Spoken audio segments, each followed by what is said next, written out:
Welcome to Ammaji kitchen. ఇవాళ మనం గుత్తి దొండకాయ ఎలా చేసుకోవాలో నేర్చుకుందాము. మీరు గుత్తి వంకాయ చేసుకునే ఉంటారు, తినే ఉంటారు. అలాగే గుత్తి దొండకాయ కూడా చేసుకోవచ్చు. ఇది కూడా చాలా బాగుంటుంది.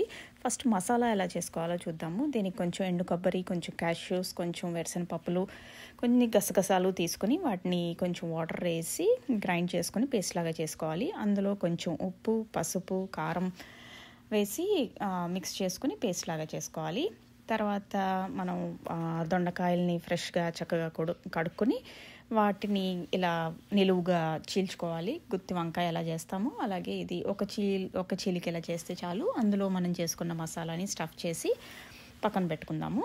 తర్వాత మనం ఒక ప్యాన్లో కొంచెం ఆయిల్ వేసుకొని గరం మసాలా యాడ్ చేసుకుని బిర్యానీ ఆకు, లవంగం, చెక్క ఇలాంటివన్నీ యాడ్ చేసుకుని అందులో కొంచెం జీలకర్ర కూడా వేసుకుని కొంచెం ఫ్రై చేసుకున్నాక ఒక 2 ఉల్లిపాయలు సన్నగా తరుక్కుని అందులో వేసి దానిలో కొంచెం అల్లం వెల్లుల్లి పేస్ట్ యాడ్ చేసుకుని కొంచెం పసుపు కూడా యాడ్ చేసి కాసేపు మగ్గనివ్వాలి. తర్వాత ఒక టమాటాని చిన్న ముక్కలుగా కోసి అందులో యాడ్ చేసి అది కూడా మంచిగా మగ్గినాక మనం ఇందాక కోసి పెట్టుకున్న దొండకాయలని తీసుకొని అందులో వేసుకుని మిగిలిన మసాలాను కొంచెం వాటర్ వేసేసి బాగా కలిపేసి దాన్ని మూత పెట్టి ఒక 5 నిమిషాలు మగ్గనివ్వాలి.